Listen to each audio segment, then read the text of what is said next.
Council, if I can get a motion to approve the agenda with the added items. Councillor Kim, Councillor Humphreys, any comments or questions? Seeing none, call the vote.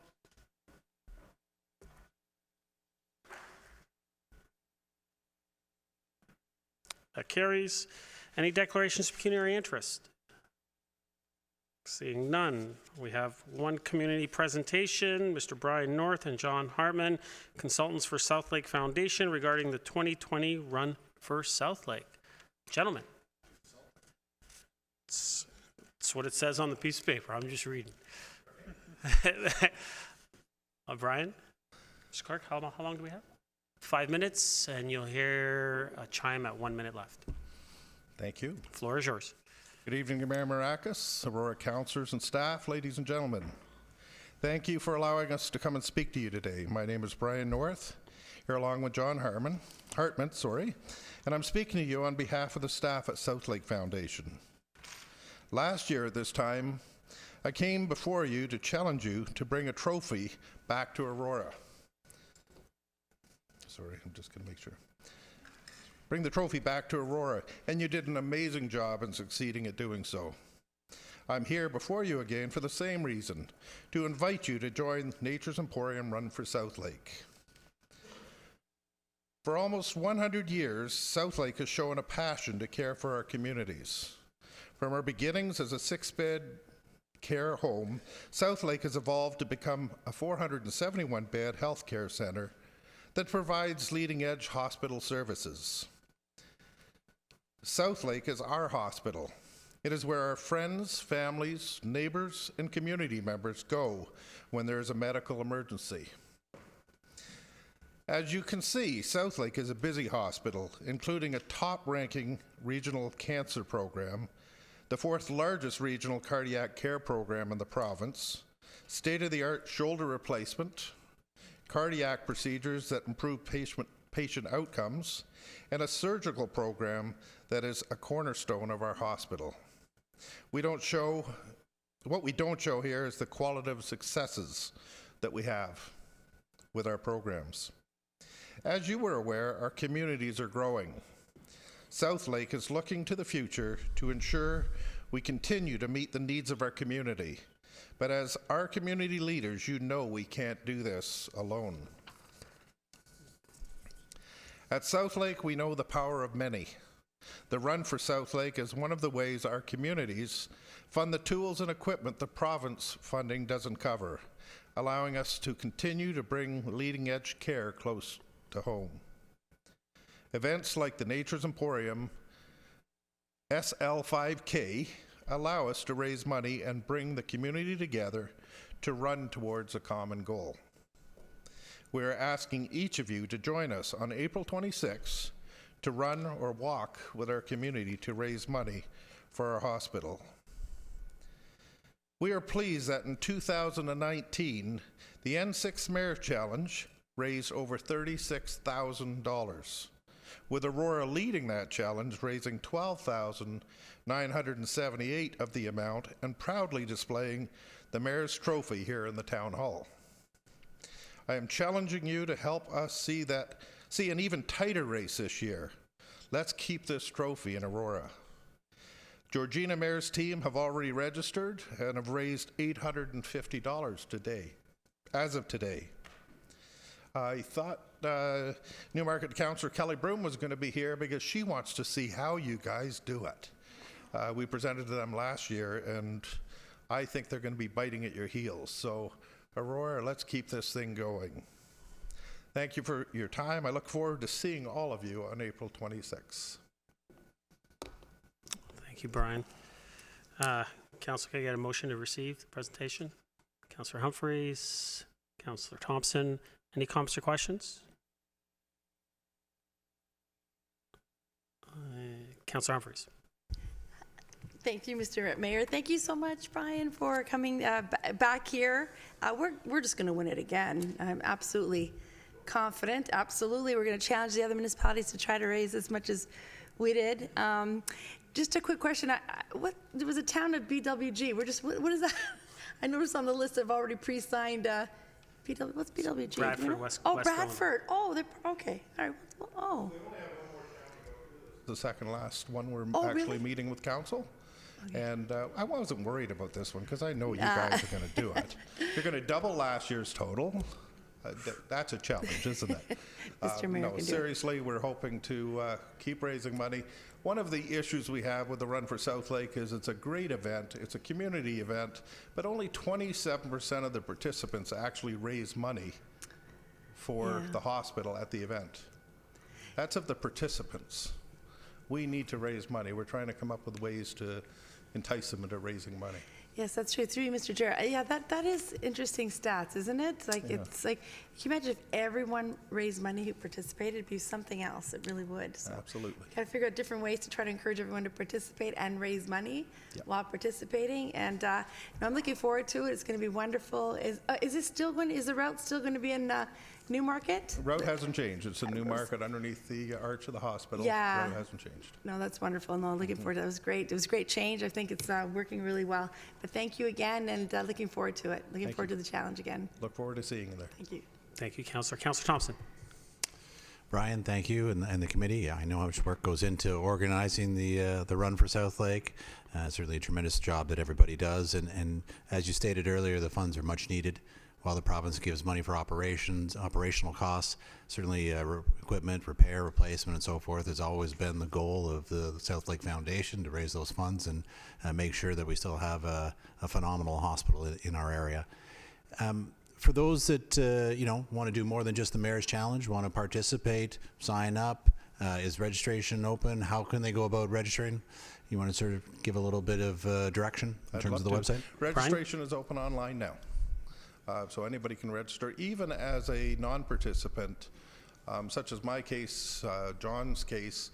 We're so busy on the day we can't actually run or walk the course, but I'm setting up to actually raise funds for the run. So you don't even have to be a runner to raise funds. And the cost? Yeah. The cost to register? 45, I'm sorry? 55 till March 1st, yeah. Perfect. And that includes your shirt, your bib, the race kit. Thanks, Brian. Thank you, Councillor. Councillor Gardner. So am I correct in saying that we receive funding of approximately 65% towards hospital capital costs, and I guess capital and operating, and the rest has to be raised by you and events like this? The equipment is actually raised by the hospital. The province funds, I mean, they do give promotions, as we know last year, but the province basically funds the running of the hospital. So when we're replacing equipment at the hospital, we have to raise the funds to do so. All Councillor. equipment. Do you have any idea how much that would cost us in a year? Well, for instance, at the Southlake Gala, some of you were at it, a television scope system when they're doing operation to make it very non-invasive surgical equipment is about $130,000 for one. Yeah. I think they raised enough to buy 5 this year. There was only one in the hospital. So it just underlines the importance of the event you're talking about and fundraising and donations in general for our hospital. Absolutely. It's all equipment, right from beds to chairs to we have to raise funds for. Thank you. And I know you work very hard at it, so thank you on behalf of the community. And thank you as the council who raised the most funds. I hope we do it again. Councillor Kim. Thank you, Brian, for being the chair for about half dozen local charities and not-for-profits. The 27% figure that you mentioned about fundraisers, if someone registers and contributes $1,000, is that considered someone who's fundraised? Registers and pays the $45 is not considered fundraising. It's a registrant. Okay, but if they raise $5, they're considered a fundraiser. if they self-contribute $1,000, that's a contributor? Definitely. Only 27% gave more than the $45 or $55.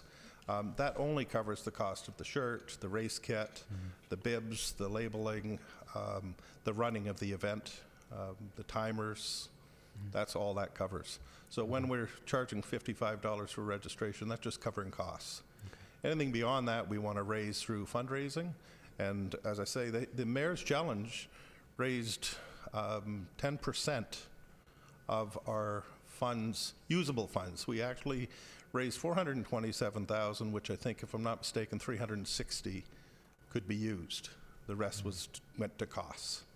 So that's 10% the mayors did. And you guys, I'm talking Aurora, of the N6 did a third of what all councils did. I'm challenging you. Let's do it again. Let's challenge them. Let's get out there to the region and challenge them.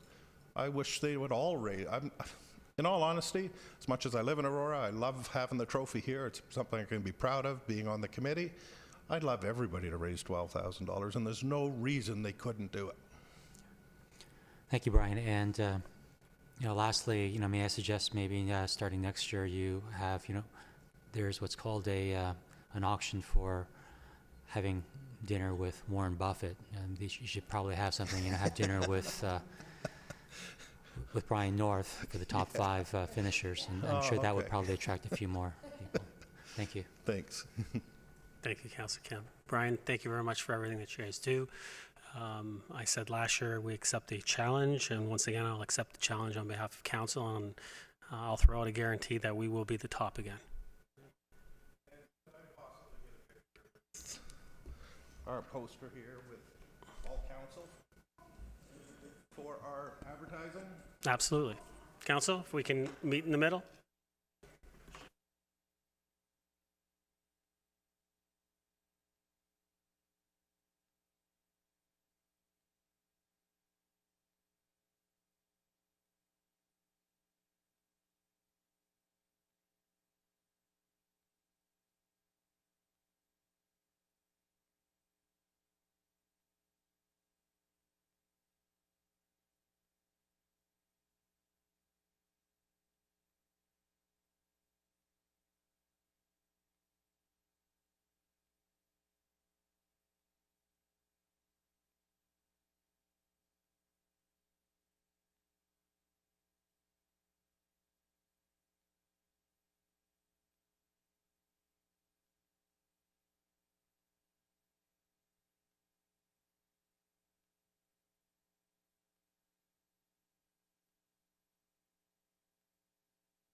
Council, call a question.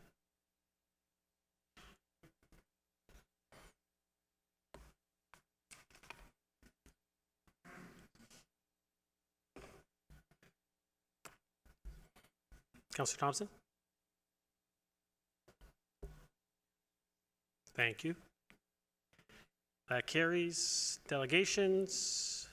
Thank you, gentlemen. I was just saying thank you. Delegations, we have one, Javed S. Khan, Director, Community Relations, and Ron Weiss, past President, Sport Aurora, regarding General Committee Item R1, Outdoor Field Development Strategy. Javed, you have 5 minutes. 1 minute, you'll hear a chime. Welcome, and the floor is yours. Thank you, Mr. Mayor. Good evening, ladies and gentlemen. My name is Javed S. Khan. I'm a resident of the town of Aurora, living at 22 Turnbridge Road. I'm also the Director of Community Relations of Sport Aurora, and it is in this capacity that I will be delegating on the proposed Aurora Field Development Strategy. I'm joined by Mr. Ron Weiss, who has worked with the Sport Aurora Board on this white paper. Ron lives at 37 Larmont Street in Aurora. We have provided Council with an advance copy of our white paper and trust you found the report thought-provoking. There is much in the white paper that time will not allow in this brief delegation. We thank the town of Aurora for the leadership you've taken in this field development strategy. It is an important piece of the quality sport community process. The first item for your consideration is data verification. This was brought forward by Councillor Gallo at the general committee meeting, and like him, we believe that self-reported data requires verification by sport governing bodies because any good strategy that has such a financial impact depends on accurate and reliable data objectively gathered. We also think that the data collected should include not only participant numbers, but age, gender, residency, and even level of play, as they all can be concurrently obtained and have relevance. Trends were discussed, but these should be measured, not estimated from provincial or national data. Reviewing our own local participant data for the past number of years will show whether national trends shown by the consultant occur here. Our view is that local conditions determine future needs. The efforts of our sport organizations in building quality programs result in parents enrolling their kids in any sport. Our trends may not reflect national trends. Likewise, with projections for the future, we believe that asking our sport organizations for their own projected enrollments is important. Sports are businesses, and they know their resources and their customers. It would be appropriate to ask them what their business plans were or are for the next 2 to 5 years. The survey simply asks if they anticipate needs. It didn't ask them the size of those needs. At this point, I'd like to invite Ron Weiss to briefly discuss the concepts of capacity and inclusion. Ron?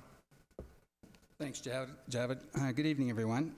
The strategy evaluates capacity through a traditional permitting lens. The changes in sport delivery may make this capacity determination less representative of actual demand. While the town uses percentage of fields permitted to identify demand, it may wish to look at the capacity of each field before it judges the inventory of fields to be at capacity. Just because a field is booked doesn't mean it's being used to capacity. For example, if a fully lit artificial turf field has a capacity of 60 participants training and playing in small-sided games, putting only 20 participants on that field means that the field is only at 1/3 capacity. Putting more participants on a field results in better skill building and better use of space. This concept is endorsed by all field sports through long-term sport and physical activity guidelines that the consultant identified. Let me also bring forward other inclusion issues for consideration.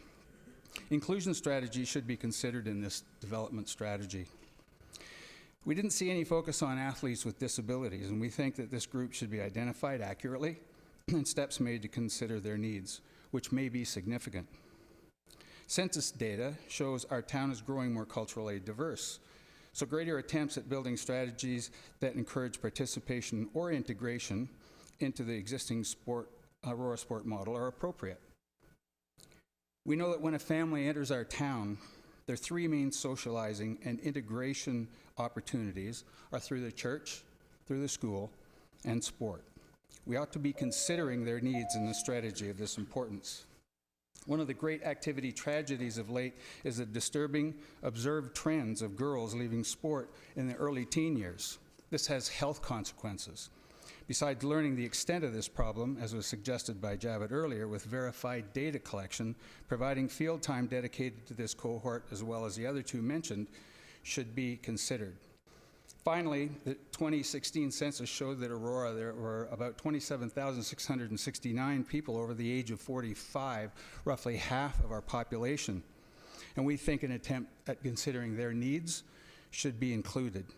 For example, our Aurora Seniors Association is very active in regional 55-plus games, and this is an important tourism opportunity. So I'll ask Javid to just summarize for us. Thanks so much. Let me take that. So members of Town Council, we have provided 17 recommendations for your consideration. We all have a great opportunity to lay down a strong foundation of sport because what matters gets built. Javid, if I could just hold on for procedure. Send. Thank you. Second, Councillor Thompson. All those in favor? Opposed? That carries. Go ahead, Javid. Thank you. We all have a great opportunity to lay down a strong foundation of sport because what matters gets built. This is both a challenge and an opportunity to build a quality sport community. We hope you accept our interests and recommendations as you move to create an enduring strategy. Thank you. Thank you.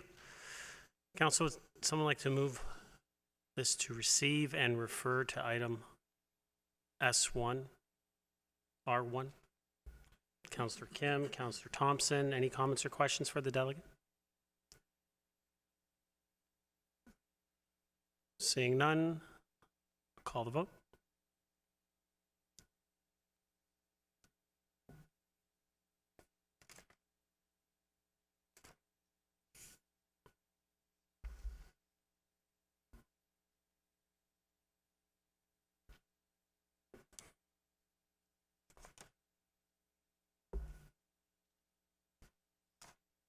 That carries. Thank you. Thank you, gentlemen. Council, consent agenda. We have items C1 to C11. Does anyone want anything pulled from consent agenda? Otherwise, I will ask for a motion to Councillor Thompson. Just a comment with regards to C11. Go ahead. I understand Councillor Gardner wasn't there for personal reasons for the Lake Simcoe meeting. However, I have an interest in the update they provided on the Provincial Bill 108, more homes and more choices. So my request is perhaps Councillor Gardner could try and find what was the update from Lake Simcoe and perhaps either pass it along to all of council or at least bring it forward. That as well, and Councillor Thompson, I will ask the chair of Lake Simcoe, because I'll be seeing him on Thursday. So I'll ask him if there's anything that he can kind of brief me quickly on that maybe I can give to each of you as well. Thank you. I think maybe Councillor Billy will present. Great, thanks. Thank you. Is that all, Councillor Thompson? That was it. Any other comments or questions on any of those items? All right, if I can get a motion to approve C1 to C11 inclusive. Councillor Gallo, second. Councillor Humphreys. Call the vote.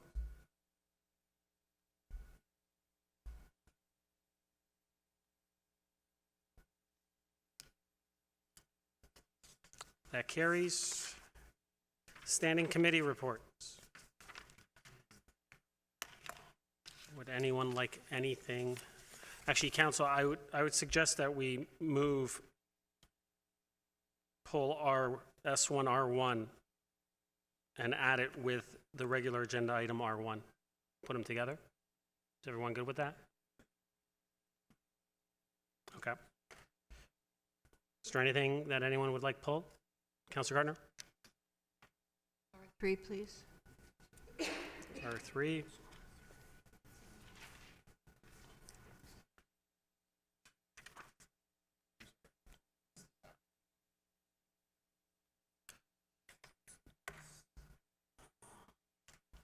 I'll get that for you in a second, Councillor Thompson.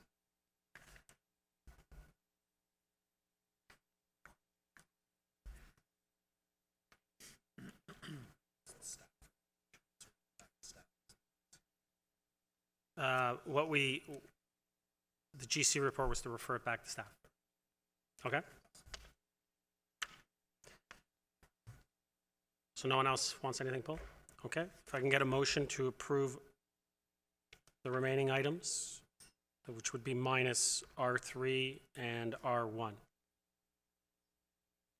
Councillor Thompson, Councillor Kim. I'll call the vote.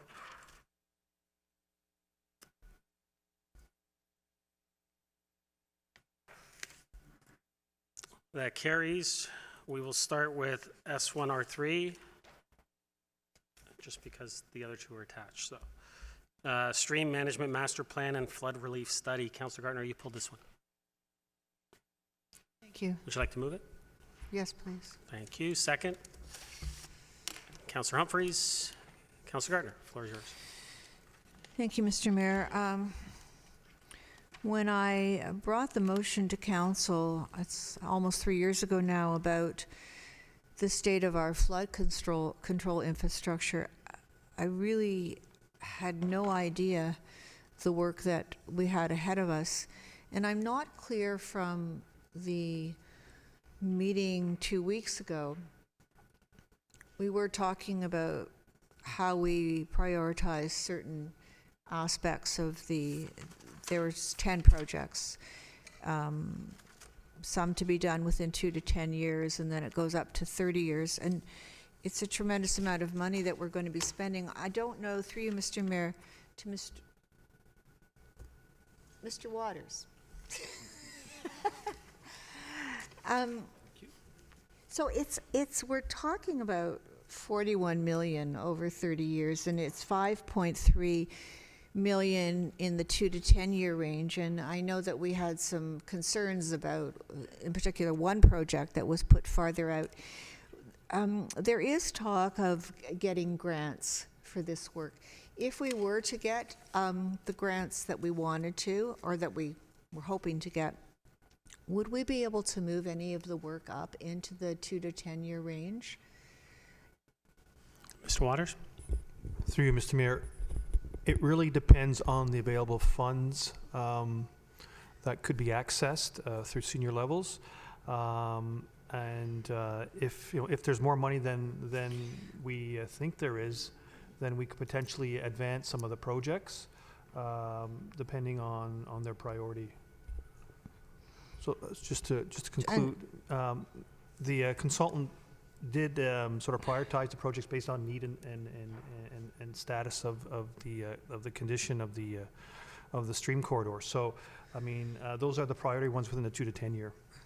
Councillor? Thank you. But I do believe that I heard one of them at least was prioritized, or that the cost of the project was also taken into the mix, and there was one that was very expensive that we had to put out for longer. So there is that possibility. The other question is, and I believe staff said that this is now included in our 10-year capital plan. Mr. Waters? Through Mr. Mayor, I believe the 2 to 10 year projects have been recognized as part of the 10-year plan. So, Counselor? and I apologize, I didn't ask in advance, perhaps. So we had a 10-year capital plan. So by adding these projects, have we raised the expenditures? I'm assuming we hadn't anticipated to have $5.3 million within 10 years. So how are we going to cope with that? Where are we going to get the money from? Ms. Wainwright Van Kessel? Through you, Mr. Mayor. So if we add projects to the capital plan, there are a couple of ways that these can get managed. One of them is through raising more funds to contribute to the stormwater reserve. Those funds are contributed through the stormwater rates, which come on the water bills. The other options are, as we are working on, is to continue to pursue additional grants to find funding to be able to pay for some of these projects. But we are living within certain constraints, and it's a matter of determining over the period of the time that we have these projects and plan them out, what tolerance level we have for increasing those stormwater management fees year over year to be able to pay for this infrastructure. And that information can come forward as part of the 2021 capital plan. Thank Counselor? you.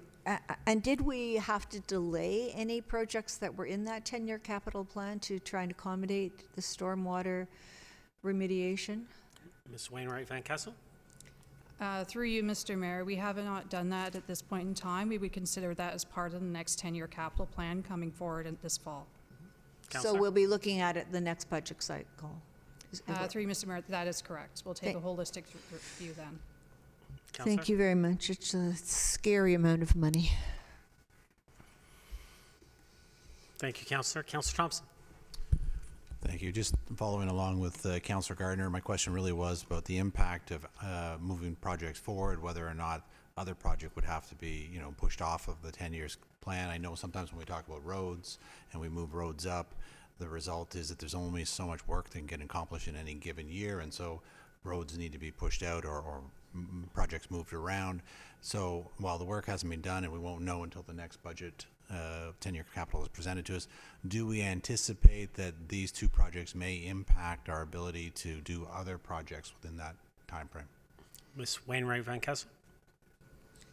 Through you, Mr. Mayor, these projects are all funded from the same funding source, which is through the stormwater rates. So it's going to be a matter of which other stormwater projects do we want to defer, or do we want to increase the rates to be able to pay for all of these projects within the next 10 years? And just so I'm clear, I'm just not looking at it just from a financial perspective, but also from an organizational capacity perspective in terms of the human capital cost as well. Thank you. That's it. That's it. Seeing no other comments or questions, I will call the vote.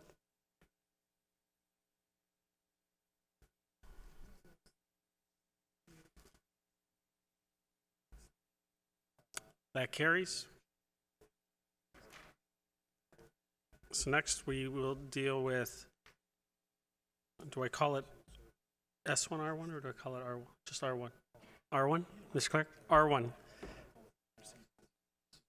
So we're going to be receiving both reports, and then that the number 2 is going to be the recommendation. Okay, Council? The additional information is on that receiving on the first clause. Okay. Someone like to move this? Councillor Thompson, second by Councillor Kim. Any comments or questions on this item? Councillor Gallo. Thank you. First of all, thanks to Sport Aurora for your contribution, particularly because you agreed with what I said. But I think there's, some validity to what was expressed. There are 2 areas that I'm hoping we can continue to capture within this resolution, and that's what I spoke to before at GC. A deeper dive into the participants and the data, which I understand staff is doing, and at some point that will come back to us.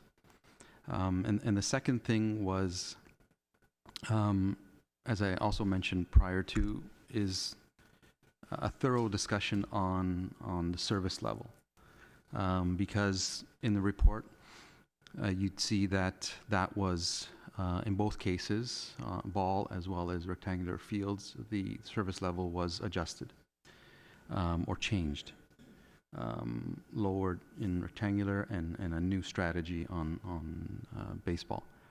And in my experience, typically service level, we decide at this table how we want to deal with that. And I continue to believe that. And I'm not sure if moving this recommendation, which is endorsing in principle, do we also endorse those service level changes? And I think that goes hand in hand with the proper data collection and the analysis that would come from that and filter through service level, and then we determine how many fields we actually need.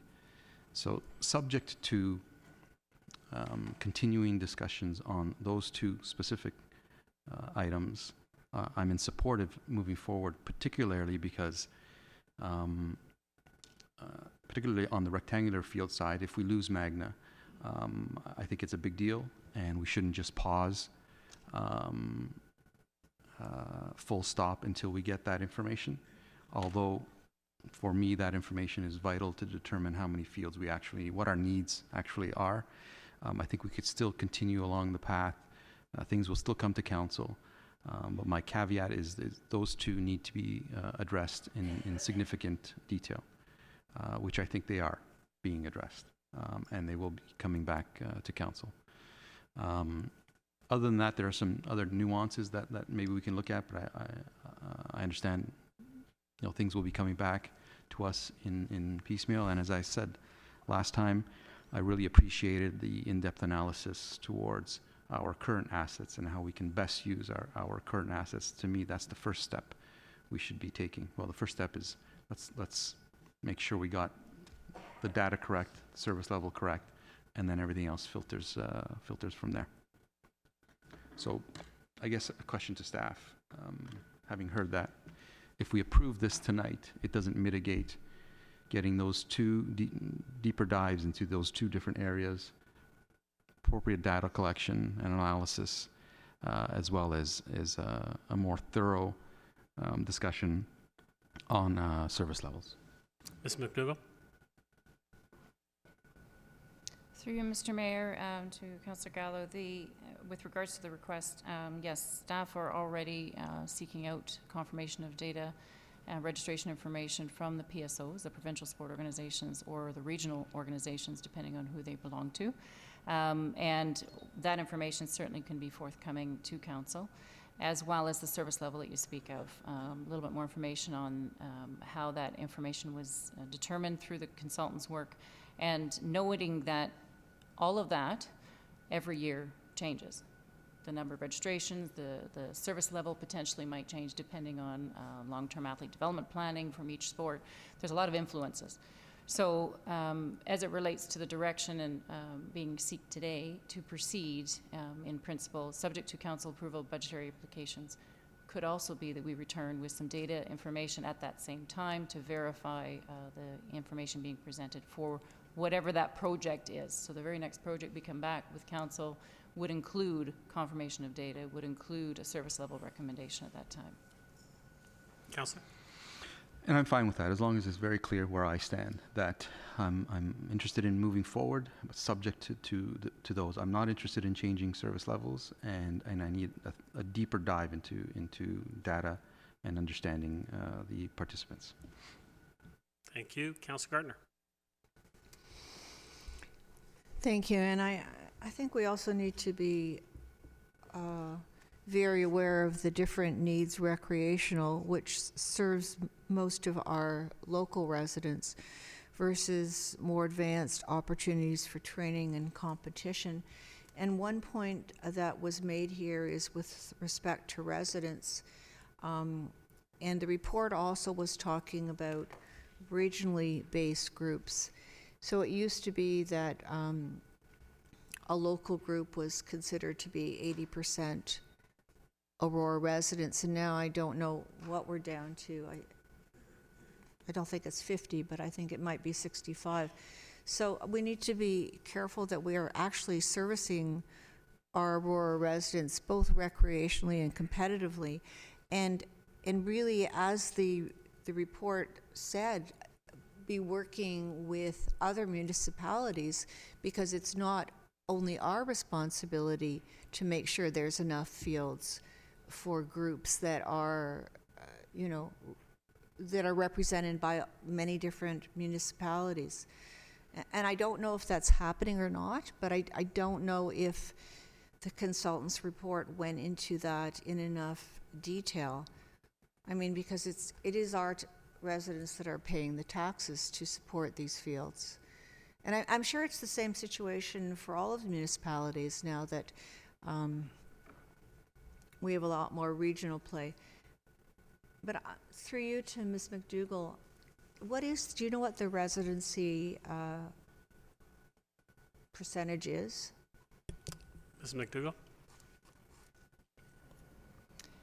Through you, Mr. Mayor, in looking at the figures that the consultant used, based on what was reported for participation on those regional programs, there did reduce those numbers proportionately for determining what would be an appropriate Aurora residency.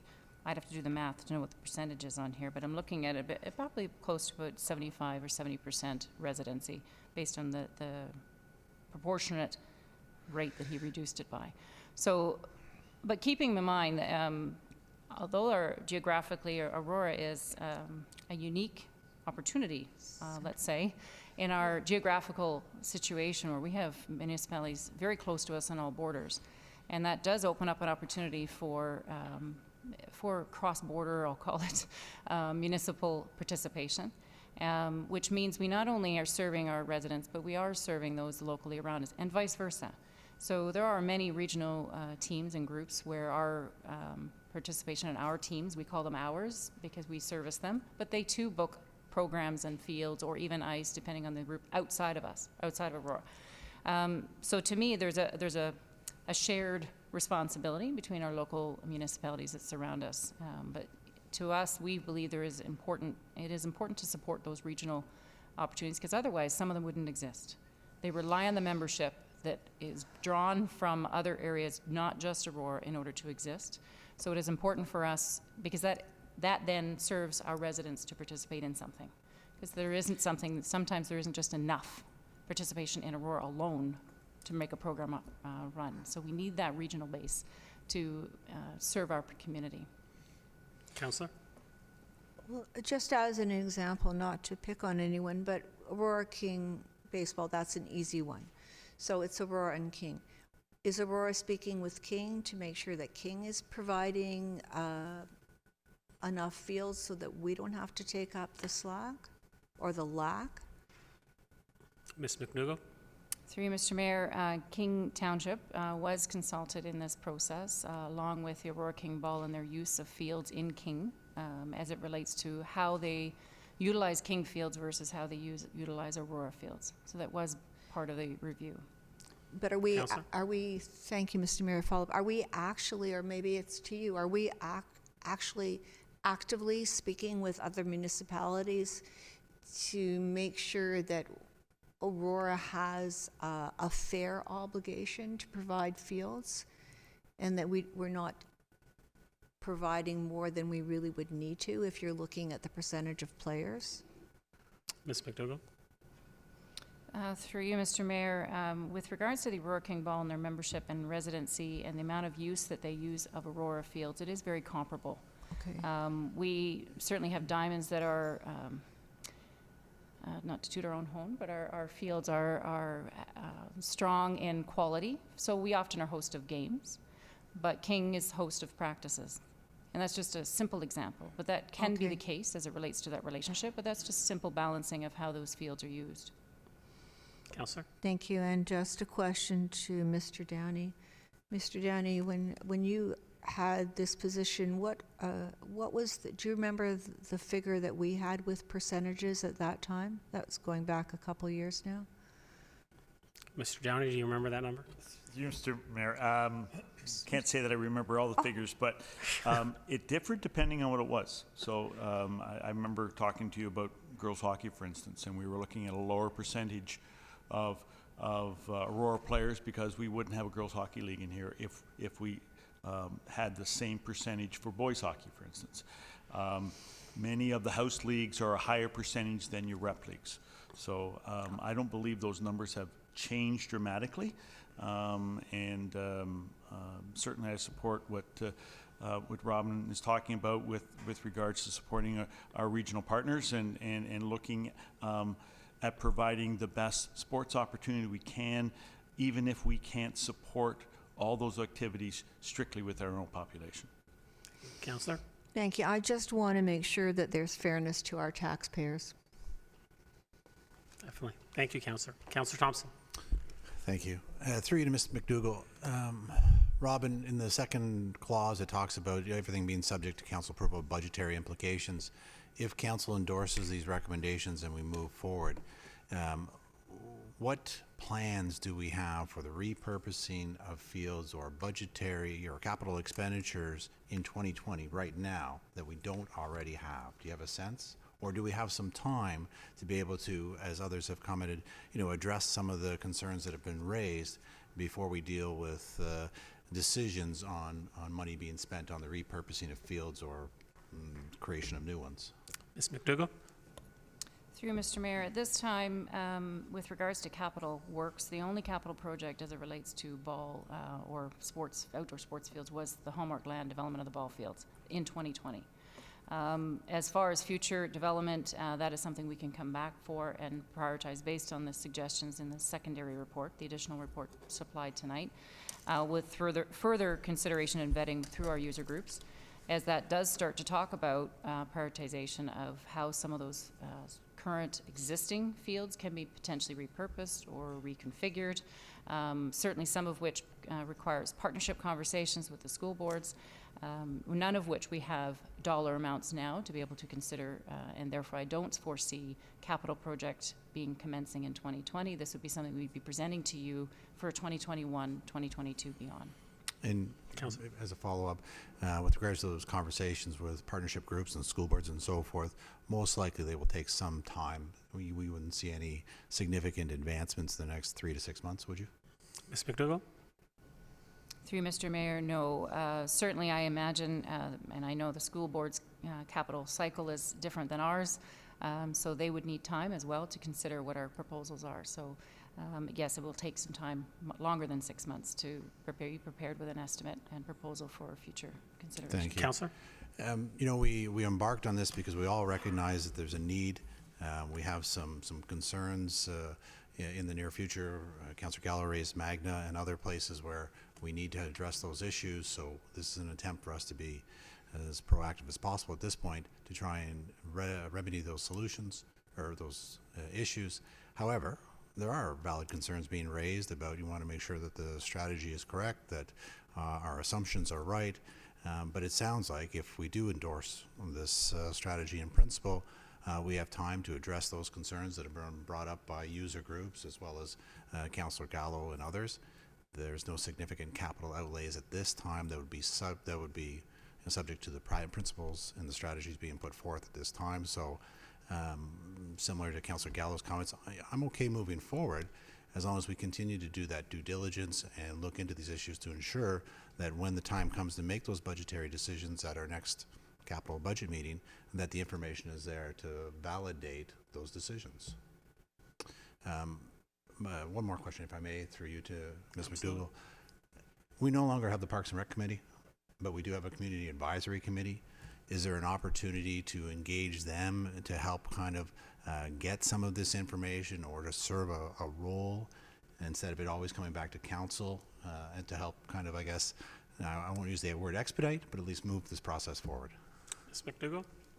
Through you, Mr. Mayor, certainly we did actually attend one of the Community Advisory Committee meetings last fall to present the proposal and the outline of the study.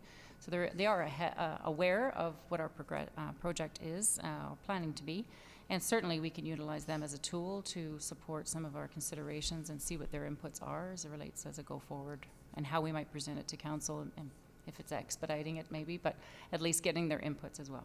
Great. Councillor? Thank you. Thank you. Councillor Kim? Thank you, Mr. Mayor.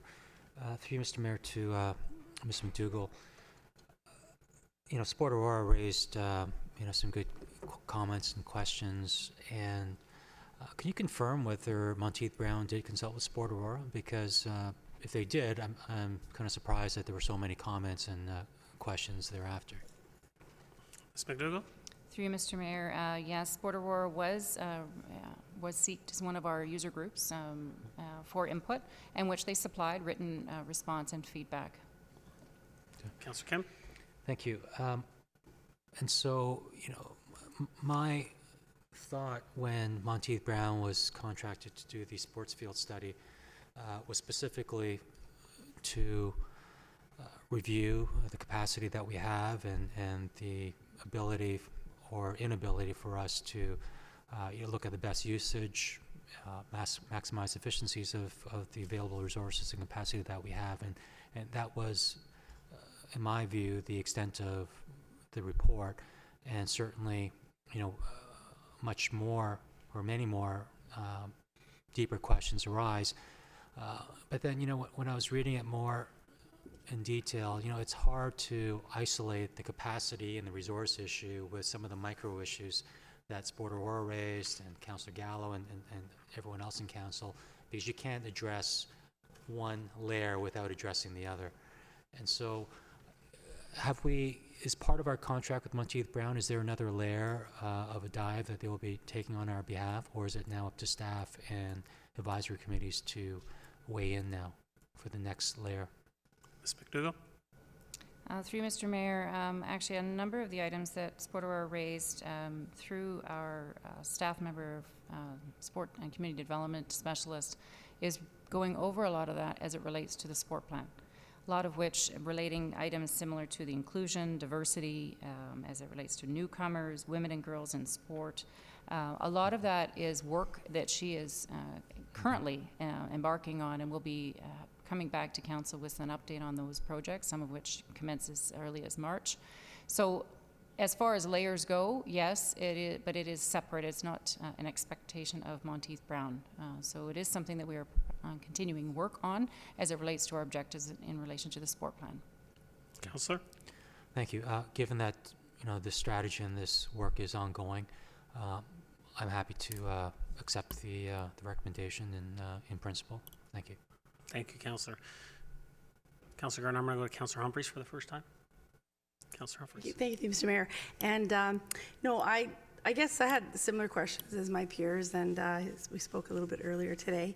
And just going through Sport Aurora's input, I mean, it was very thorough, and it does go down into more finite detail levels that I think we'll ultimately really need in order to evolve as we move forward. So when I looked at the responses staff did to the white paper, I did notice you've acknowledged that some of the work still needs to be done. And just to your point earlier, is that what Aaron, our new person, will be working on? So in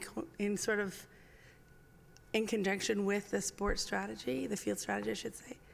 So she'll be kind of going through each of these and making sure that we acknowledge some of these things and go to the next level. If you can add a little bit more to that. Ms. McDougall? Through you, Mr. Mayor, yes, certainly Ms. Hamilton, Erin Hamilton's work with regards to the sport plan is looking at all of the objectives of the sport plan. And of course, that's just another layer of support for our local sports organizations as they develop, including community members, newcomers that come to the community, and how we can engage them, whether it be through our recreation programs, which might be different than the sports themselves, or it may be through sports and them themselves and how they can engage newcomers as it relates to their own development. And certainly whether it's newcomers, whether it's inclusion, we did engage Special Olympics in both the outdoor field study, rectangle and ball. So we know from individuals with disabilities, from looking at how we can incorporate and accommodate them through that own organization, not to mention those that belong to and are part of the various sports that we work with.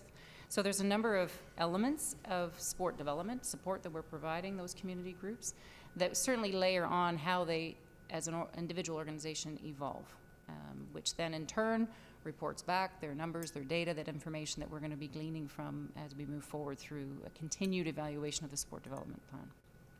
Councillor? Thank you. That's it for now. I think about something. I have to add something later on, but this is good for now. Maybe a second. Thank you. Councillor Gardner, second.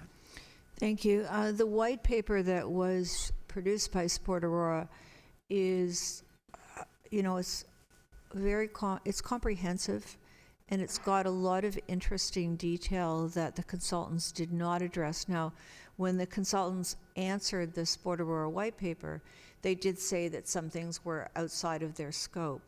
So is this something that staff is going to be able to look at further? Ms. McDougall? And has Sport Aurora seen the response by the consultants to their white paper? Ms. McDougall? No. Through you, Mr. Mayor, the summary and the response to the white paper was just wrapped up yesterday and was circulated to council, so it has not been shared with Sport Aurora as of yet. Happily to do so. Thank you. As it relates to the incorporation of the Sport Aurora's comments, it is important to note that the data and the pressure of when a field is needed, when a new field is needed, doesn't necessarily have to do with the gender of the user group. Yes, we want to service both genders, multiple genders. We want to be able to do that. But it isn't that one sport or another, depending on how many females they have on a team, that doesn't affect us in a decision as what the pressure point is or threshold is of when that field is needed. That is an integral part of their development, and it's important that we support that where we can, through diversity, through equity, through women in sport. But it is not, when we look at a pressure for the development of a sports field, we're going to be looking more at numbers of that long-term athlete development plan as it relates to how many athletes are there on a team. How many individuals or teams can we put on a field for practice? Can we multiply that? Again, it doesn't get down to the nitty-gritty, or doesn't need to, as it relates to whether they're male or female or gender specific.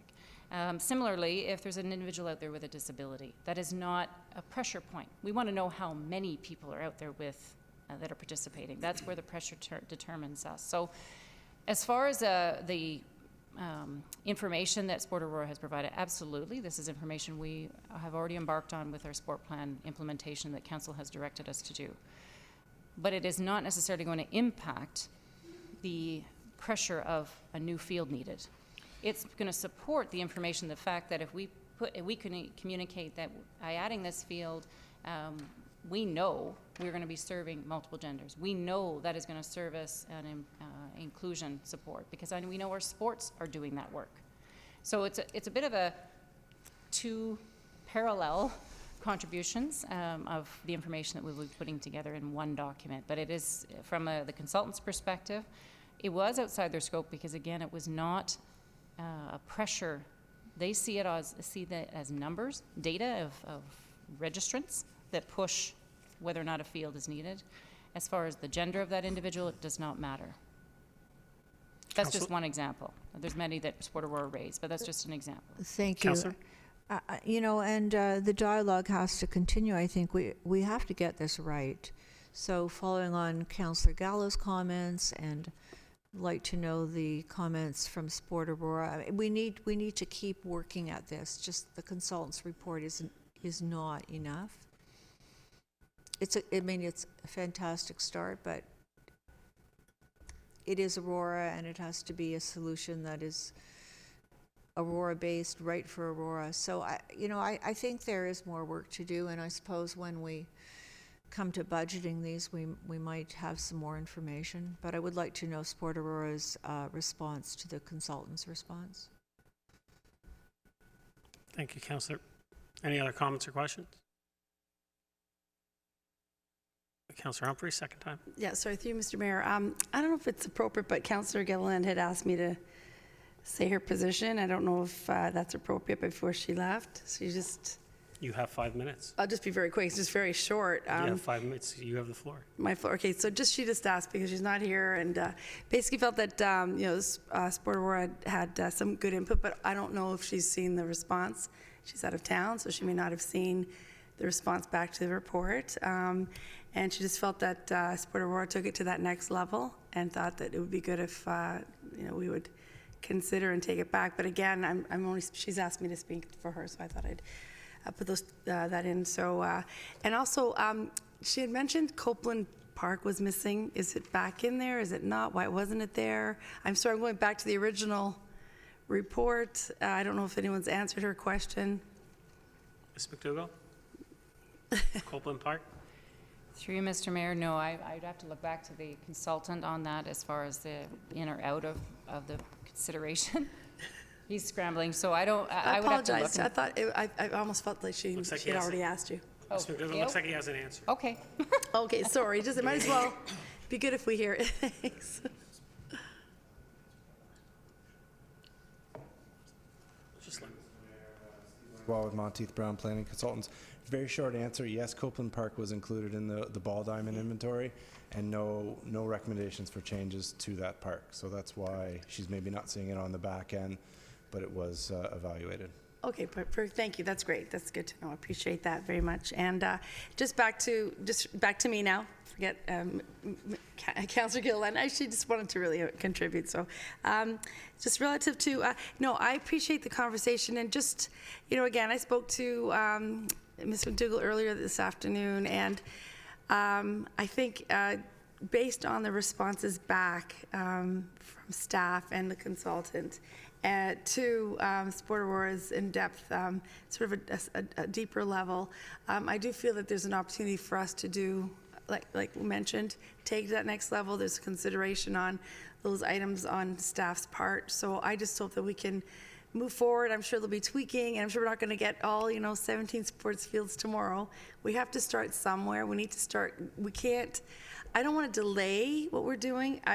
But to Councillor Gartner's point, this is going to be a living, breathing document. I mean, I think we're moving forward in terms of endorsing in principle, but eventually, continuing to look at layers of the consultant's report and of feedback that we received from the community groups and Sport Aurora, and really develop and evolve it to where we need to go. So I hope I'm getting that accurately, and if so, I'm happy with the report tonight. So, thank you. Thank you, Councillor.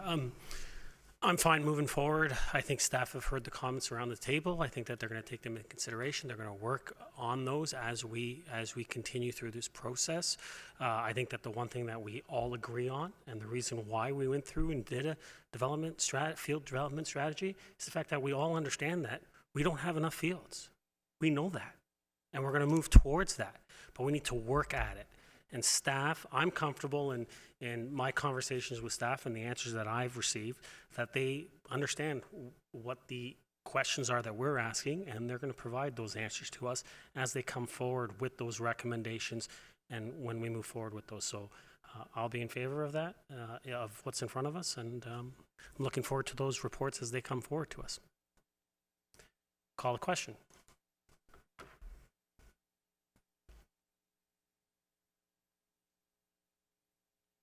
That carries unanimously.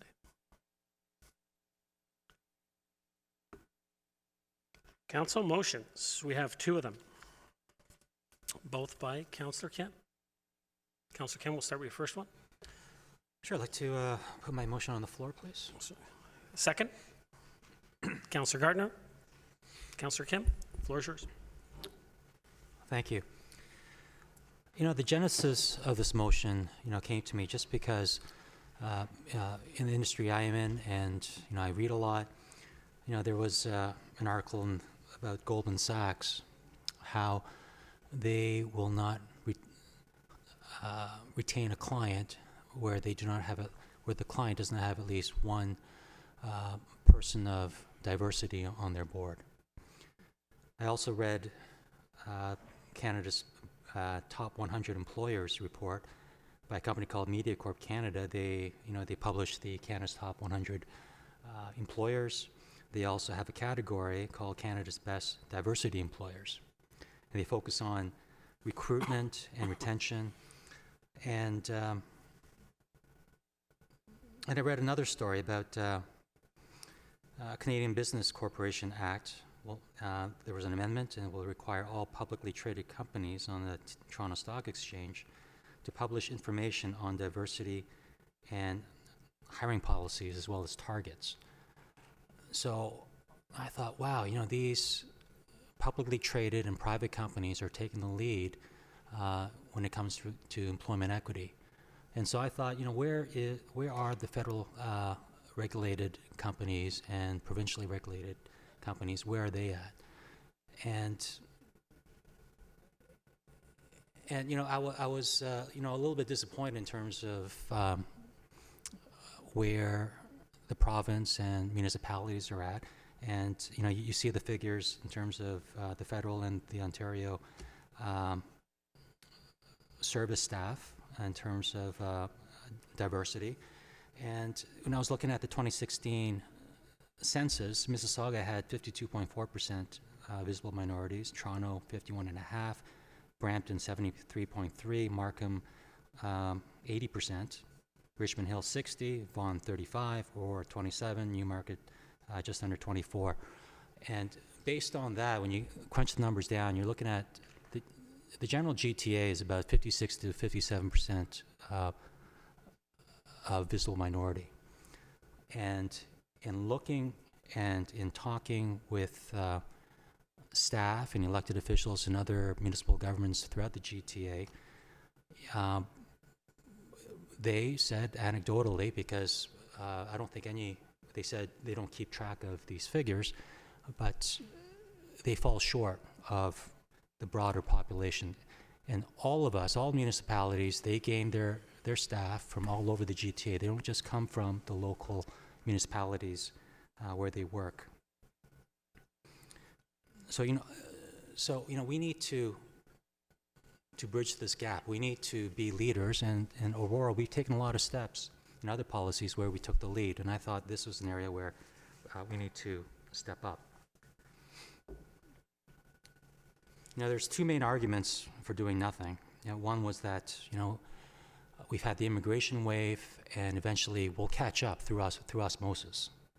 But we know that through history, when it comes to segregation and other areas of disadvantage, it's taken decades, if not centuries, for that osmosis to take place. If it's not legislated, it's not done. You know, another comment that I received quite a bit was, don't you want to hire the best candidate? Well, I'd submit to you that what exactly is best? What exactly is merit? You know, we have to look at the forest for the trees, because the best trees don't necessarily make the best forest. If you look at all the reports that are out there, the most diverse companies are the most successful and productive in every measure, whether it comes to stock valuation, whether it comes to productivity, revenue. Every metric that's out there shows that diversity is good for the bottom line. If it's good for the bottom line in public-private corporations, certainly is for government agencies and corporations. And I don't put this out there to say that we in Aurora are doing anything wrong. We have, you know, a great HR team. We have great staff, and we are doing, you know, what is, I guess, considered normal, or we're no different from any other municipality when it comes to hiring. But I think we need to step it up and take leadership. Councillor? Oh, 5 minutes. Okay, well. Do you want me to see if anyone else wants to speak? And Yeah, then we'll go come ahead, back to you. please. Any other comments or questions? Councillor Gardner? I thank Councillor Kim for bringing this forward. I would like to know if Aurora does have a policy. We do have a poster. But, and also, while staff is investigating this, I know it's, Councillor Kim, I know it's a different piece of the equation, but I would also like to know about people with accessibility issues and how the town is doing with that, because that does fall under inclusion. So what staff, through you, Mr. Mayor, what staff would be? We'll go to Tasha. I was going to say Mr. Nadenrazen, but he's not here, so, but we'll go Like Ms. Van Leeuwen doesn't have enough to do. Ms. Van Leeuwen? Through you, Mr. Mayor, we do have a recruitment policy that addresses accessibility and accommodation as well as human rights. So we do have a recruitment policy, yes. Thank you. Councillor? But through you, Mr. Mayor, but we don't have a policy with respect to what Councillor Kim is talking about here. Ms. Van Leeuwen? It doesn't necessarily address the workplace representing diversity in the community. I can say that we are part of the Municipal Diversity and Inclusion Group in York Region, and we have a number of initiatives underway, but we would have to do a little more research and report back on this. Thank you. Councillor? Thank you. Councillor Thompson? Thank you. If I may, I'd like to direct these questions to Councillor Kim, since it is his motion. Councillor Kim, you quoted a number of stats specifically with regards to the hiring of, or the employment of visible minorities. Did you have a chance to talk to anyone from the town about the town of Aurora, the Corporation of Aurora, our population for the employment of visible minorities, and how it is compared to all the other stats that you provided to us tonight? Councillor Kim? Yes, I did. Councillor? Councillor? Well, staff said that we don't keep track of those figures. If you want me to, I'm not sure whether I should be quoting an anecdotal. I'd rather not quote an anecdotal, but we are, based on what staff has told me, we're no different from other municipalities in that we don't meet the, or we're not near the broader demographic diversity. Councillor Thompson? Understand our place in terms of numbers, because you talked about other municipalities in York Region, you talked about the provincial government, and so I just want to know how we compare to them, and so I appreciate the fact that you don't have the answer to that. In terms of wanting Aurora to be a leader and talking about initiatives, we heard Ms. Van Leeuwen talk about the fact that we are part of the York Region group, we have some initiatives underway. Is there another municipality that you can point to that are doing specific initiatives that through your investigation that we could learn from and adopt here to be leaders as you would like us to be? Councillor Kim? I think a lot of this, and I'm trying to avoid the discussion now because I suspect we're going to have a healthy discussion when, excuse me, when the report comes back. And I'm not sure which, just going back, you said that I don't have the answer to the question you had, but I thought I gave the answer. So if you can clarify what that question is. So like this is not a public shaming of staff or other municipalities or government agencies. The point of my motion is that we can step up and do better. And I think any organization can say they can do better. The federal government has Employment Equity Act. That is only their authorization only goes to federally regulated companies, which are communications, TV and radio, banking. It's very limited, their reach. Ontario, we can all say that we abide by the Ontario Human Rights Code, which is essentially what our Employment Equity Act is. We abide by the Human Rights Code, and it's a tool that tries to dissuade people from being disadvantaged or taken advantage of, and it's complaint driven. The federal legislation is you have to report back. Any company with 100 or more people, you have to report back in terms of your diversity procedures and your diversity information. From an Ontario perspective, there is no such accountability.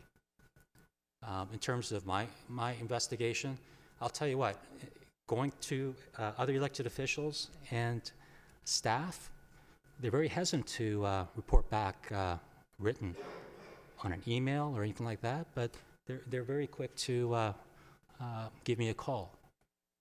So, I found that very telling. But you know what? We live in a progressive society, and this isn't something that I hope is, we're all for the environment. Of course this is going to pass, or this is for endangered species. We're human beings, and we have our own perspective on these types of issues. And I hope this isn't something that is a slam dunk. I hope this is challenged. I hope that we do have various perspectives, because we need to have these types of discussions in public. So, this motion is really just for staff to investigate and staff to report back as to what they are currently doing, because I know they are doing something. I know staff, we have good staff. They're always progressive and thinking to the future. So, that's what's going to come back. And I think, at that point, we'll have a more lively conversation, or hopefully it's not lively, but I think we all agree that, diversity, it's good for the bottom line, regardless of what organization it is. Thank you. Councillor Thompson, you still have the floor. Sorry, perhaps I didn't phrase my question well enough. In your investigation leading up to this motion, you talk about us being leaders. And so I'm asking you if in your investigation you came across other municipalities who have policies or initiatives that Aurora should be looking at in specific. Other times we've brought other issues up, and somebody might say, the City of Toronto has this program, or maybe we're talking about economic development, and somebody might talk about Stratford and what they're doing. And so that's my question, is that I hear you that you're saying we're doing the norm, but is there a municipality out there that when you've done that investigation that we could look to and learn from in terms of what they are doing in programs or initiatives that you came across in your investigation leading up to this motion? Councillor Kim? Great question. And I did investigate, and I did not receive a response. Elected officials, from my conversations with them,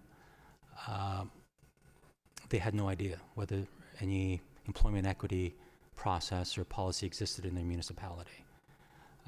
If I contacted staff, they had little to no information for me, other than, which is, we adhere to the Ontario Human Rights Code. We're not bound by the federal Employment Equity Act, but we do this. They gave me the same information. So to answer your question, there was very little information given to me, even when I approached them.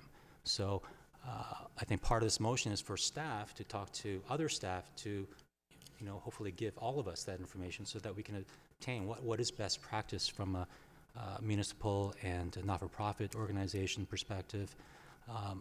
And also, given that in this arena, it's the private sector and the publicly traded companies that are taking the lead because they're already 10 years ahead of other organizations from other industries. So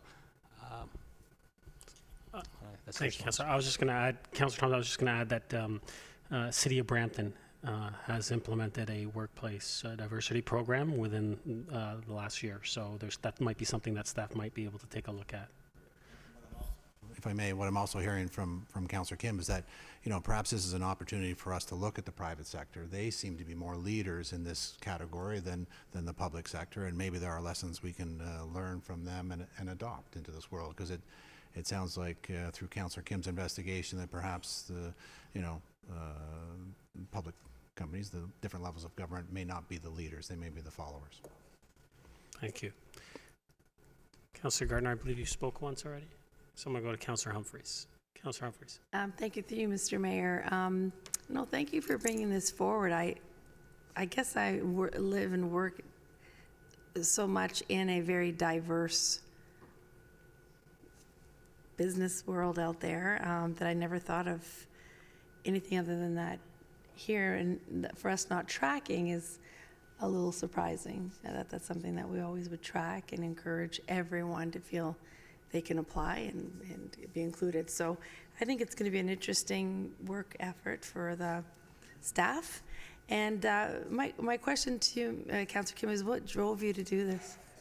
I find there's something special about it. I like it, so just wondered. Councillor Kim? Yeah, thank you. And as I said in my opening, it's not necessarily because I'm a visible minority, but because I do read a lot and I work at a bank where they try to practice it. It's when you hear about Goldman Sachs, they'll refuse clients no matter. It's not about the bottom line anymore. It's about it's about equity. We're not going to have you as a client if you don't have a diverse workforce, a diverse board. In banks, you don't have a woman on the board of directors. It's still an old boys club, unfortunately, at the higher level, even though we're diverse on the base. It pains me when I see a senior economist, won't name, but she's been trumping her own Trump for the last several years to get on the board, and it's just, I think it's beneath anyone to have to trump their own horn to get onto a board that she's certainly qualified for. So those are the things that I read about, and I think something should be able to get done. So I was curious about what is it like in the municipal realm, and so I thought let's take the lead, we're not taking the lead overall, but from a government employer perspective, let's take the lead on this. Councillor Humphreys? Thank you very much. Sorry, I appreciate that background, and I look forward to supporting this motion. Thank you. Thank you. Councillor Gallo? Thank you, and I'll be quick. I don't usually weigh in if I don't have anything significant to say, but in this case, I didn't want to just push a button in support, and I want to thank the councillor for the work he did, and I'm in full support of this, and look forward to seeing the report and to see how we can improve our structure. Thank you. Thank you, Councillor Gallo. Councillor Gardner, second time. Thank you. And Director Van Leeuwen did mention that York Region has an initiative going. And so I think that would be perhaps a good place to start. And with the municipalities that are part of that group. And I'd also, certainly with respect to women, we have to look around the table and see how many women there are. So I'd say this town is doing a very good job right now. So I would if you look around the table. I would say, with that respect, Aurora is doing a very good job. And from the names of the staff members that I receive emails from, I say we're doing a pretty good job. But I look forward to staff's report. Thank you. I'll just say a few words. Thank you for bringing this forward, Councillor Kemp. you know, I always believe that we should be leaders here, or has been leaders in many instances, and so I think this is great to put forward and for us to look at how we can develop a policy that will put us at the forefront. So thank you. Did you want to finish up with anything, or? I did take note of Brampton a couple months ago, and speaking with our HR director, Brampton wasn't isolated. They were more reactive. There's something, you know, issues happen, and so it was more reactive, and so that's why our HR director said that we can't really look to their process as for something for us. But you know, thank you, you know, everyone, and again, you know, I'm very proud of the town of Aurora, our staff, our management team, and this is just really to kind of, you know, let's step it up and see if, you know, others will follow our lead. Thank you. Call the vote.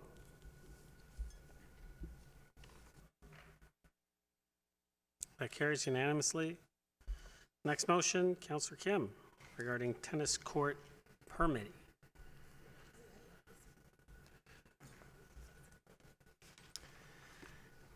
Thank you. Would you like to move as is? I'll move as is, please. Thank you. Second, Councillor Gallo. I was going to give it to Councillor Humphreys, but I know how passionate you are about this issue, so I thought I'd throw you in. Councillor Kim, go ahead. Thank you, Mr. Mayor. You know, we have 15 tennis courts, and as staff mentioned, that given our population trajectory, we will quickly be short of tennis courts with respect to compared to the number of residents. And, you know, I've heard from a couple of residents who play tennis and in our local public courts, and they've had complaints in terms of how long they have to wait, you know, some of the rules, you know, if there's 2 tennis courts, you know, they try to look for the team who's been playing the longest and you know, do that. But you know, there's really no kind of honor system. If our limit is 45 minutes, if someone comes on waiting, they'll say, oh, we just got here, so they end up waiting another 45 minutes, so people can end up playing for an hour and a half. I've also had incidents where we had individuals who are coaching or instructing other students, you know, 6 to 12 other students, taking up 2 tennis courts, them claiming that they have permits, and then going back to staff on Monday, and staff said, no, they have no permits out. In fact, there's been no permits for all of 2019, and meanwhile, I know personally, talked to a couple of people who said that they had permits, which they won't show me, and so there's just it just creates an adversarial environment. And so just to kind of minimize or try to tone down the amount of adversarial environment is to, you know, I would like to staff to investigate the possibility of not having any permits. I mean, given that we only made $300 odd dollars last year on permits, so it's not like we do it for the money. And so for $300 dollars, is it worth to inconvenience the public who wants to play tennis on the few courts that we have? So, you know, the benefits of this motion and or whatever investigation and recommendation that staff comes back with next month would be there'd be more court time and court availability to the public, minimize adversarial environment by totally eliminating or reducing where and when permits are available to individuals or / instructors, and 3, clear rules and signage which will allow fairness and predictability of play. So I think those are the benefits, and leave it there. Thank you. Councillor Gallo. Thank you. I support this, but I just did want to hear from staff in terms of the timing, if it's feasible to come back in the February cycle. Ms. McDougall. Through you, Mr. Mayor, our staff was aware of the notice of motion coming today, so knowing the timing of permits potentially wanting to be issued for this coming season, we're already prepping ourselves. So I think the intention will be here for February 18th, GC, and hopefully with a consideration of council for the end of February, will give us some direction. So I believe we can make it. Councillor Gallo? Thank you. Yeah, I support it, and I've had similar experiences, so I think it's a good move forward. Councillor Gardner? Thank you, Mr. Mayor. Director Downey may remember I was very concerned about what was happening in Fleury Park many years ago. We were renting the courts out to an instructor, and there was much decreased opportunity for the public to come and play. And tennis is a pickup sport. You're just supposed to be able to come with your racket and your ball and wait your turn and play. And I'm very surprised to hear the small amount of money that we're getting from renting out the tennis courts. So, Councillor Kim, I thank you. I really never got anywhere when I investigated my concern, but I really thank you for bringing this motion forward, and we are here to serve our residents, and making the courts available as much as possible would be doing that. So, great. Thank you. No other comments or questions? Councillor Kim, did you want to finish off with anything, or no? I'll call the vote.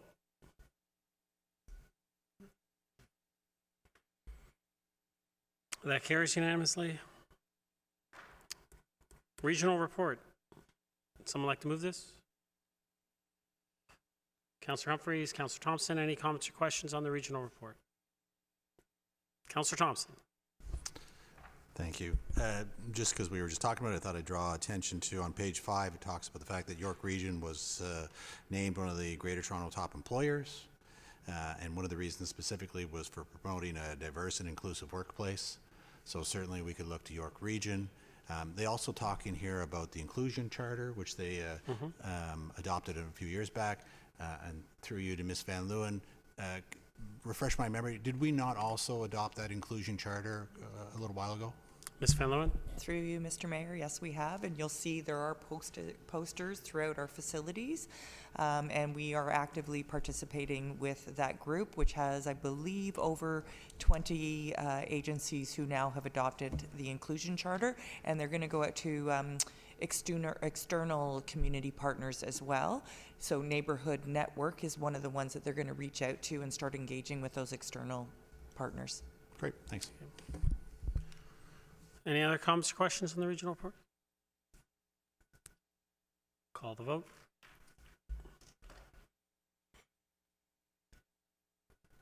That carries. New business. I will start to my left. Councillor Gallo. I just, I don't know if anyone can answer this or not, but just recently, top of mind with the coronavirus, if there's anything that the town should be just alerted to in case we're aware of any outbreaks or anything we should be on alert for. I've been getting emails from the region. The chairman has sent something out saying that York Region right now is at very low risk.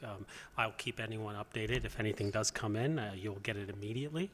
So it would come through your office? It'll come through my office. Also, we have our emergency team that we have already received one message from Deputy DeVal, and he's mentioned that we are at low risk as well. So anything that comes through, it will come through to us.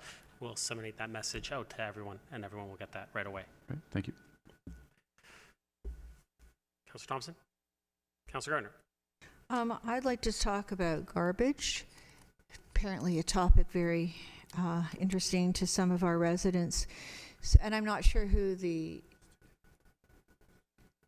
Mr. Downey. Mr. Downey, I know, listen, we've been talking about garbage at this table for a long time and at different aspects of it. But I believe we have a 3-bag limit and we don't enforce it, which has its own problems. The enforcement part would have its own problems. But we must provide some guidance to our provider with respect to the number of bags that they can pick up. I'm going to let you talk on this one, Mr. Downey. Mr. Downey? So through you, Mr. Mayor, so waste is one of my topics for 2020 for sure. We are preparing an information report for council with regards to this. Aurora's actually had a 2-bag limit since 2002. However, if you ask people, they have no idea. Because if they put garbage at the end of the street or the end of their laneway, it goes away. We have brought several reports. Several reports have been brought forward to council. I haven't brought anything forward, but previous director brought reports forward, and the director before him brought reports forward to council with regards to enforcement of the 3-bag limit. And there didn't seem to be at that time an appetite to enforce the 3-bag limit. I think it's, first of all, an education opportunity that we need to provide to the community so that they understand what we're doing and why we're doing it. GFL has a contract with us to pick up garbage, and the more garbage they pick up, the more money they make. So if there are 20 bags sitting at the end of the street, they'll pick up 20 bags. It's in their best interest. If they only picked up 3 and left the other 17, it wouldn't be long before the phone rang and said, why are you not picking up the rest of the garbage? So it is going to be something that we need to address through our communications. Actually, we have a meeting scheduled for tomorrow with communications on an education program and, as I said, an information report to council. It is something I think that we need to address and find some way of limiting the amount of garbage that we are putting into landfill. Certainly, the region has provided us with metrics on Aurora, as well as our other partners, our N6 partners within the region. And that is one list that we don't want to be in the top of. However, that's where we are. And so we really need to look at reducing our garbage to going to the landfill. And one of the ways of doing that is to limit our bags. Several municipalities within our N6 partners have different bag limits and different ways of dealing with garbage. But as I say, I think the first step is providing information to council as well as the public on what we're proposing to do, how we're proposing to do, when we propose to do it, and hopefully we'll get positive impact with regards to it. Councillor? Thank you, Mr. Downey. Did you say that we've had a 2-bag limit since 2002? 2003? 3-bag limit since 2002. Councillor? And did you also say that Aurora is at the top of the list? Mr. Downey? Through you, the region provides us with information on the weight of garbage per capita. And so it trends it over a number of years. I can provide that information to council, but when we compare ourselves to our other N6 partners, we have a higher per capita weight of garbage than any other municipality within the N6. Thank you. Councillor? That's it? I'll have more to say when the report comes. I disagreed with one thing you said, Mr. Downey. I'll bring it up right now quickly. You said that the bags are going to landfill. York Region has a 94% diversion rate. Our bags go to the waste energy facility. Is that correct? Well, we're at a 94% diversion rate, so that's 94% of our garbage goes there. Through you, Mr. Mayor, you are correct. The majority of the garbage does go to the incinerator. However, there is a limit as to how much we can put there, and as the population grows, we need to do our very best to continue to reduce the amount of garbage that goes to the incinerator. Absolutely, and I just didn't want people to think that the garbage is going directly to landfill, whereas the region has stated that we do a 94% diversion rate. So I just you want to are make sure. correct, and that garbage, when it's incinerated, of course, returns to energy, and they use that energy. Thank you. Councillor Kim, new business. Councillor Humphries, public service announcements. Okay, I get 2. The 2020 Winter Recreation Program registration is now open for residents to view the program guide online. To browse through the programs and courses, please visit aurora.ca rec guide. And also join family, friends, and neighbors at Aurora's Arctic Adventure on Monday, February 17 from 10 a.m. to 4 p.m. in Aurora Town Park. Choose to participate in various family activities such as outdoor winter games, mini snow tubing, live entertainment, and more. For more information, visit aurora.ca Arctic Adventure. Thank you. Councillor Kemp. Watch the amazing performances from youth in Aurora at the Mayor's Celebration of Youth Arts on Wednesday, February 19 in Breivik Hall at the Aurora Cultural Center from 7 to 9 p.m. This event showcases music, dance, theater, spoken word, and more. For more information, visit auroraculturalcenter.ca.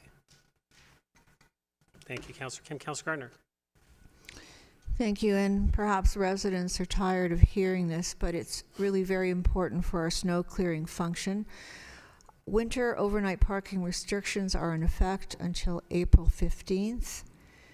During these months, there is no parking on streets between the hour of 2 a.m. and 6 p.m. Parking restrictions will be enforced regardless of the current weather or road conditions during this period of time.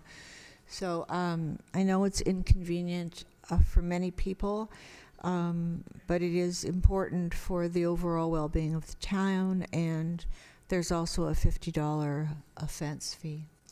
I have something else which fits nowhere, but I would like to thank the residents who have expressed their condolences on the passing of my husband. I really appreciated those messages. Thank you.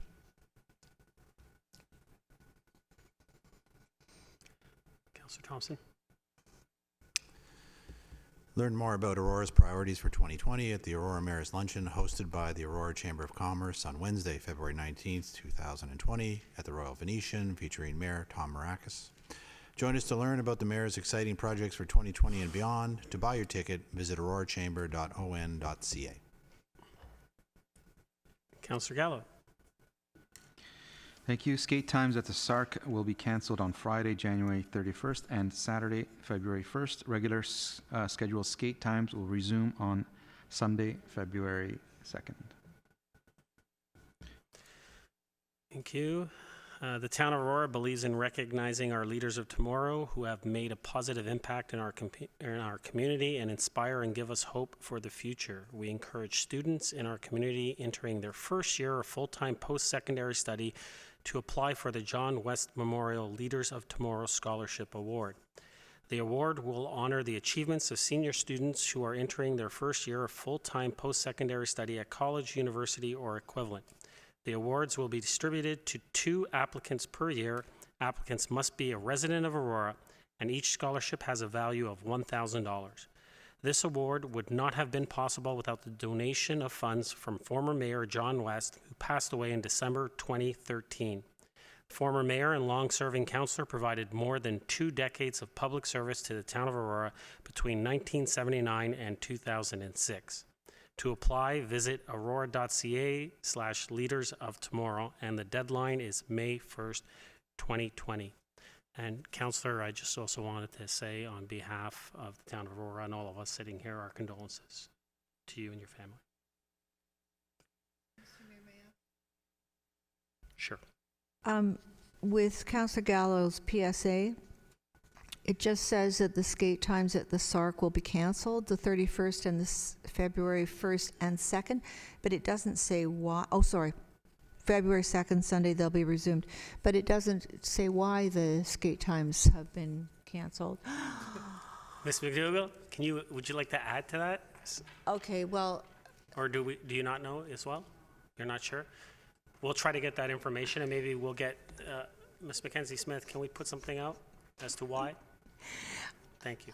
I just think it'd be fair to the residents if we're going to be canceling skate time. We should Absolutely. give them a reason, hopefully a good reason. Absolutely. We will let the public know why we are canceling those times. Is there anything else? Which one?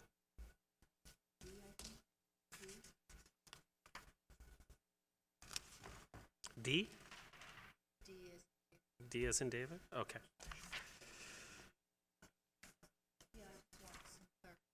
Okay, so we are moving to bylaws. Councillor, you wanted D pulled. You just want to ask a question about it, or do you want to? Okay, go ahead. Back to bylaw D, appointing employees of the Vic Priestley Contracting Limited as municipal bylaw enforcement officers.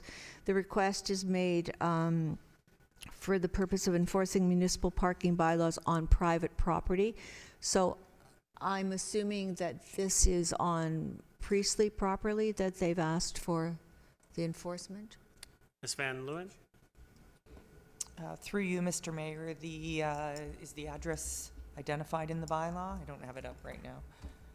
It should be. So this is an agreement between private parking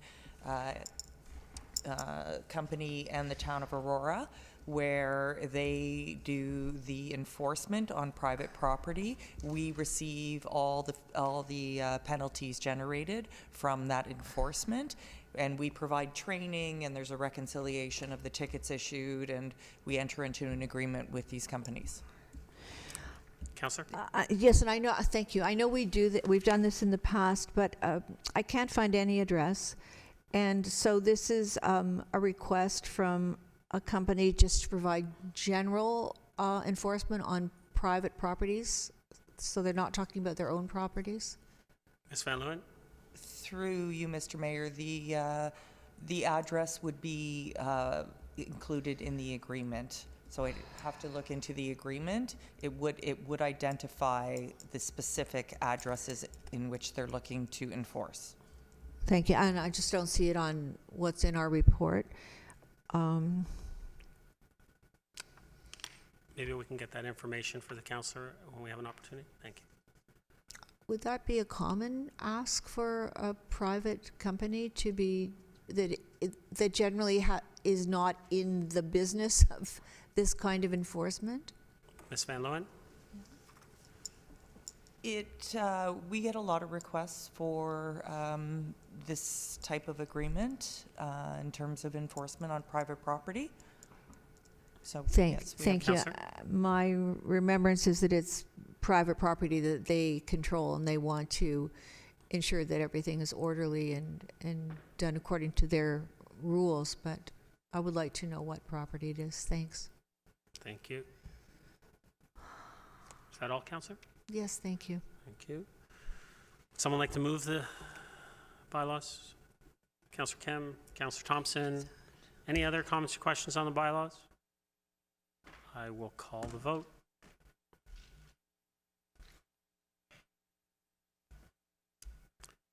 That carries. Confirming bylaw. Would like to move that. Councillor Humphreys. Councillor Gallo. Comments or questions? Seeing none, I will call the vote.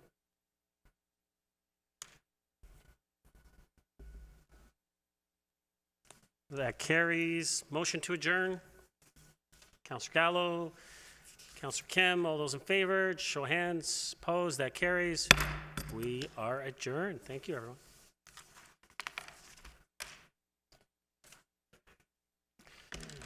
Thank you. I know he did a lot, eh? Oh.